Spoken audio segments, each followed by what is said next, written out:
Praise the Lord. യേശുവിൽ പ്രിയപ്പെട്ട സഹോദരങ്ങളെ, വചനശക്തി ശുശ്രൂഷയിലേക്ക് യേശുവിൻ്റെ നാമത്തിൽ നിങ്ങളെ സ്വാഗതം ചെയ്യുന്നു. വിശുദ്ധ യോഹന്നാൻ്റെ സുവിശേഷം 15-ാം അധ്യായം അതിലെ 3-ാം വാക്യത്തിൽ ഇപ്രകാരം പറയുന്നു: ഞാൻ നിങ്ങളോട് പറഞ്ഞ വചനം നിമിത്തം നിങ്ങൾ ശുദ്ധിയുള്ളവരായിരിക്കുന്നു. ഈശോ പറയുകയാണ്, ഞാൻ നിങ്ങളോട് പറഞ്ഞ വചനം നിമിത്തം നിങ്ങൾ ശുദ്ധിയുള്ളവരായിരിക്കുന്നു. ഈശോയുടെ വചനത്തിന് നമ്മളെ ശുദ്ധീകരിക്കാനുള്ള കഴിവുണ്ട്. നമ്മുടെ ആത്മാവിനെയും നമ്മുടെ മനസ്സിനെയും നമ്മുടെ ശരീരത്തെയും വിശുദ്ധീകരിക്കാനുള്ള കഴിവുണ്ട്. നമ്മുടെ പാപ സ്വഭാവങ്ങളിൽ നിന്ന് നമുക്ക് വിടുതൽ തന്ന് നമ്മളെ വിശുദ്ധരാക്കി മാറ്റാനുള്ള കഴിവുണ്ട്.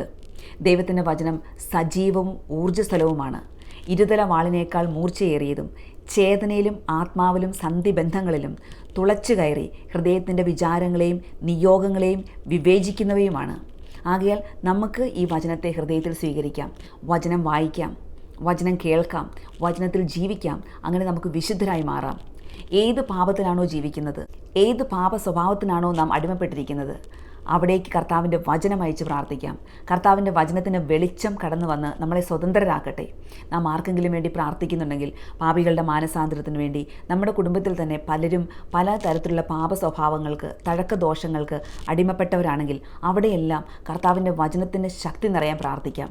അങ്ങനെ പാപമേഖലകളിൽ നിന്ന് ശുദ്ധീകരിക്കപ്പെടട്ടെ, ശാപങ്ങളിൽ നിന്ന് ശുദ്ധീകരിക്കപ്പെടട്ടെ. കർത്താവിൻ്റെ വചനത്തിൻ്റെ ശക്തി നമ്മുടെ ജീവിതത്തിൻ്റെ ഓരോ മേഖലകളിലേക്കും ആഴ്ന്നിറങ്ങട്ടെ. നമുക്ക് ഈ വചനത്തെ ഹൃദയപൂർവ്വം എളിമയോടെ നമുക്ക് സ്വീകരിക്കാം. നമ്മുടെ ആത്മാവിനെ രക്ഷിക്കാൻ കഴിവുള്ള ഈ വചനത്തെ വിനയപൂർവ്വം നമുക്ക് ഹൃദയത്തിൽ സ്വീകരിക്കാം. അങ്ങനെ നമുക്ക് വിശുദ്ധരായി മാറാം. എൻ്റെ പ്രിയപ്പെട്ട സഹോദരങ്ങളെ, ഏതെങ്കിലും പാപ സ്വഭാവങ്ങൾ, തഴക്കദോഷങ്ങൾ, ഏതെങ്കിലും പാപ സ്വഭാവങ്ങളിൽ നിന്ന് സ്വതന്ത്രരാകാൻ നിങ്ങൾ ആഗ്രഹിക്കുന്നുവെങ്കിൽ വചനം വായിക്കുക, വചനം കേൾക്കുക, വചനത്തിൽ ജീവിക്കുക. ഈശോയുടെ വചനം നിമിത്തം നമ്മൾ ശുദ്ധിയുള്ളവരായി മാറട്ടെ.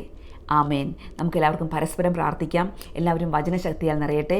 ഈ വചനശക്തി പേജ് നിങ്ങൾ മറ്റുള്ളവരുമായി പങ്കുവെക്കുകയും വചനശക്തി ദൈവത്തിൻ്റെ മക്കളിലേക്കെല്ലാം വ്യാപരിക്കാൻ തക്കവണ്ണം പലരിലേക്കും ഈ വചനം എത്തിച്ചു കൊടുക്കാൻ നമുക്ക് ശ്രമിക്കുകയും ചെയ്യാം. Praise the Lord.